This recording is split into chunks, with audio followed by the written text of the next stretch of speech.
नमस्कार मंडळी, मी सोनम. स्वागत आहे तुमचं सोनम किचन्स या माझ्या यूट्यूब चॅनलमध्ये. आज आपण पाहणार आहोत साधी आणि सोपी हुलग्याची भाजी. स्वच्छ मोड आलेले हुलगे मी आधी निसून घेतले, 2 पाण्याने स्वच्छ धुवून घेतले. कुकरमध्ये पाणी टाकून चांगल्या 3 शिट्ट्या करून घ्यायच्या, म्हणजे चांगले मऊ शिजले पाहिजे. त्यानंतर शिजवलेले हुलगे थोडे मिक्सरच्या भांड्यामध्ये बारीक वाटून घ्यायचे. ही ट्रिक वापरल्याने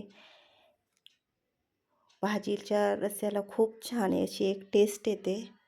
तर ही ट्रिक तुम्ही नक्की फॉलो करा आणि मला सांगा कशी झाली. कढईमध्ये थोडं तेल टाकून त्यामध्ये ठेचलेला लसूण टाकायचा. जास्त बारीकही नाही लसूण ठेचायचा. तेलामध्ये तुम्ही जिरे मोहरीही ॲड करू शकता. मी नाही टाकले. त्यामध्ये ठेचलेला लसूण टाकायचा. लसूण चांगला परतून घ्यायचा, जेणेकरून त्याचा कच्चापणा जाईल. जास्त लालही नाही करायचा, नाही तर त्याचा जळलेला वास भाजीला लागतो. चांगला लसूण परतल्यानंतर आपण त्यामध्ये लाल मिरची पावडर आणि थोडी हळद पावडर टाकणार आहोत.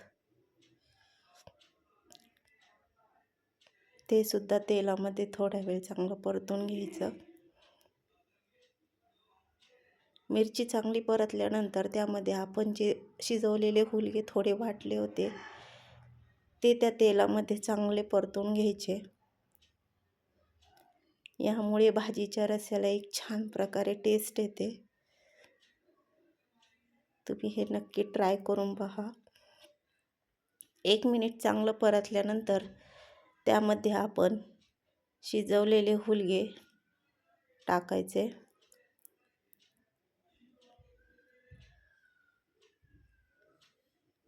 यामध्ये तुम्ही तुमच्या आवडीप्रमाणे पाणी कमी जास्त करू शकता.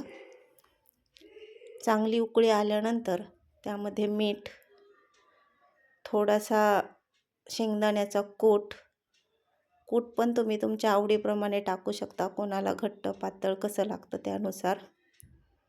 त्यानंतर त्यामध्ये थोडी कोथिंबीर टाकून भाजी चांगली 10-15 मिनटं उकळून द्यावी. रेडी आहे आपली हुलग्याची छान साधी सोप्या पद्धतीची भाजी. ही तुम्ही भाकरीसोबत, चपातीसोबत, भातासोबत कशासोबतही खाऊ शकता. हिवाळ्यामध्ये खूप छान असते. नक्की ट्राय करून बघा आणि मला कमेंटमध्ये सांगा कशी झाली हुलग्याची भाजी.